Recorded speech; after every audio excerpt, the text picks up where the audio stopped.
안녕하세요. 저는 가톨릭대학교 인천성모병원 신경외과 최두용입니다.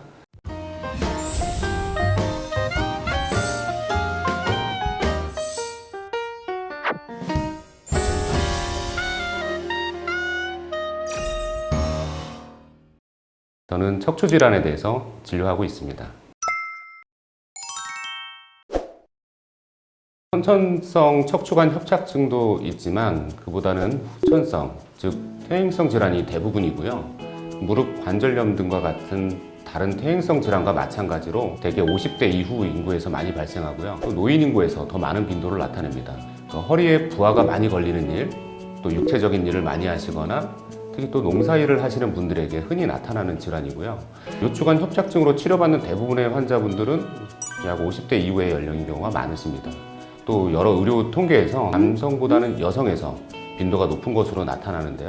아마도 이는 여성의 골격과 근력이 남성보다는 상대적으로 약한 데다가 폐경기 이후에는 여성 호르몬이 급격히 감소하게 돼서 뼈, 근육, 인대의 약화가 두드러지게 되고 따라서 퇴행성 척추 질환이 더 잘 생기게 되는 요인으로 생각되고 있습니다. 네, 척추관은 척추뼈 내부에 신경이 지나가는 공간입니다. 이 신경은 뇌와 척추에서 이어져서 다리까지 이어지게 되는데 척추관 협착증은 이 신경이 지나다니는 공간이 정상보다는 많이 좁아져서 증상을 일으키는 상태를 말합니다.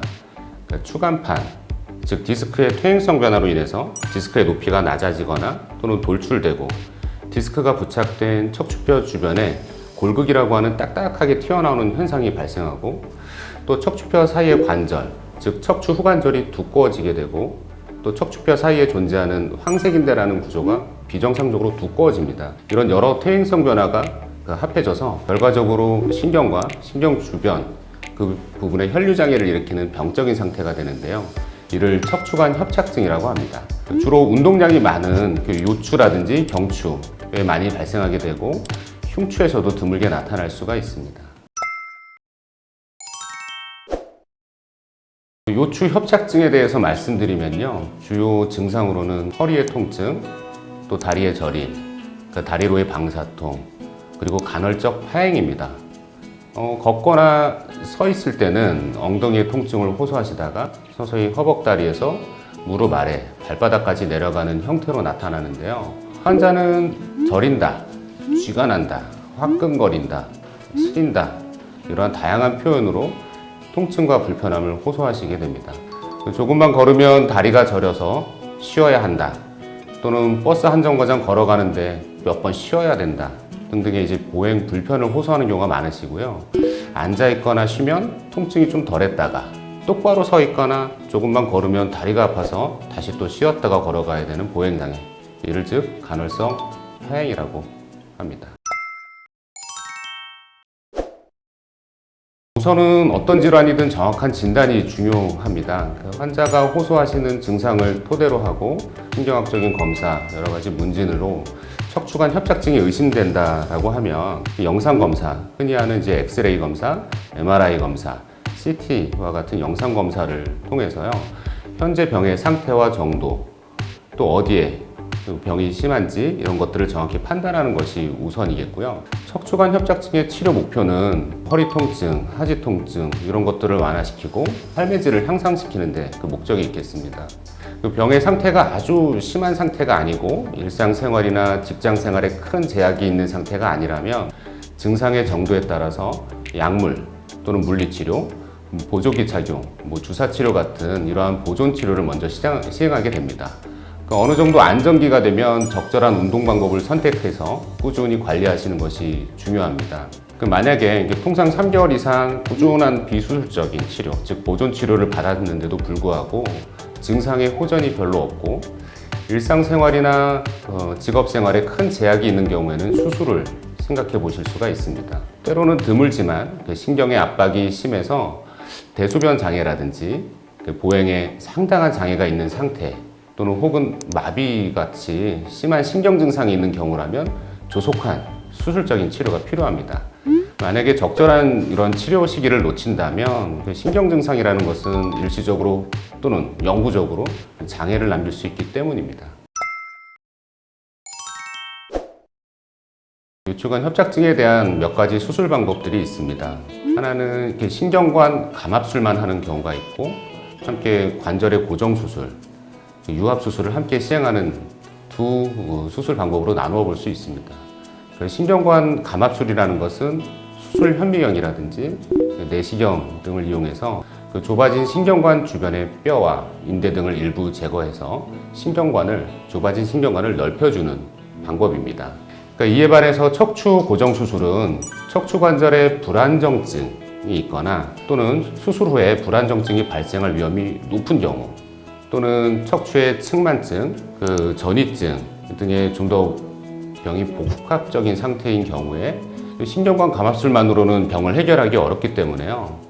금속 나사못 또는 보형물, 특수 이식재료 등을 이용해서 충분히 신경을 감압해주고 또 더불어서 척추 구조물을 안정화시켜주는 수술 방법이 되겠습니다.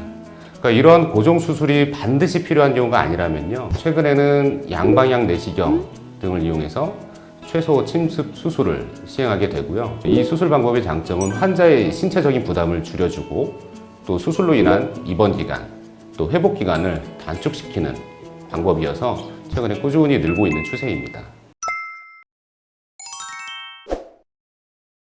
같은 병이라도 환자마다 처해 있는 상황과 병의 상태는 매우 다양하겠죠. 그래서 그에 맞는 적절한 수술 방법을 선택하셔야 합니다. 또 최근에는 한 80세가 넘는 고령의 환자분들도 수술을 받는 경우가 많아졌는데요. 나이와 더불어서 그 개인이 가지고 있는 기저질환, 건강 상태, 영양 상태, 또 심리 상태, 생활 습관, 작업 환경, 여러 요인이 수술 방법을 선택하는 데 영향을 주실 수가 있습니다. 따라서 정확히 진단받고 또 전문가와 충분히 상의하셔서 수술 여부, 또 수술 방법을 결정하고 또 수술 이후에 어떻게 관리할지도 사전에 미리 계획하시는 것이 중요하겠습니다. 76세 여자분이십니다. 당뇨, 심장질환, 심장에 수술력이 있는 고위험 환자셨습니다.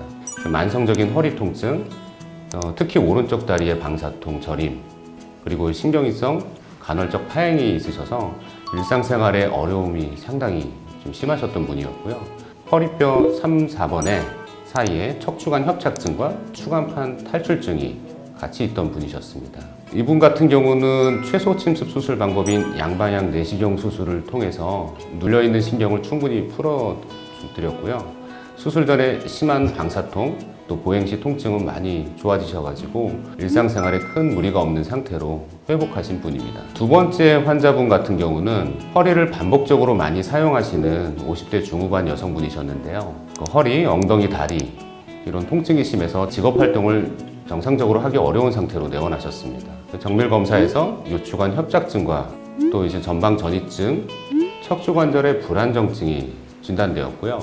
이분 같은 경우는 신경관 감압술로만으로는 치료가 어려운 상태였기 때문에 나사못 고정술과 추체관 유압술이 필요했던 분입니다. 이와 같이 나사못 고정술, 유압술을 시행을 하였고 수개월간의 재활치료, 운동, 본인 노력도 많이 하셔서 현재는 일상생활에 큰 어려움이 없는 상태로 호전이 되셨다 하시고 운동도 열심히 하시면서 최근에는 또 직장 복귀도 하셨습니다. 네, 척추 질환으로 고생하는 분들이 굉장히 많으십니다. 다만 수술이 최고의 방법은 아니라고 생각합니다. 최선은 어떤 질환이든 예방이면서 특히 척추 건강을 위해서는 바른 자세와 생활 습관, 운동, 또 영양 상태에 꾸준히 관심을 기울이셔야 합니다.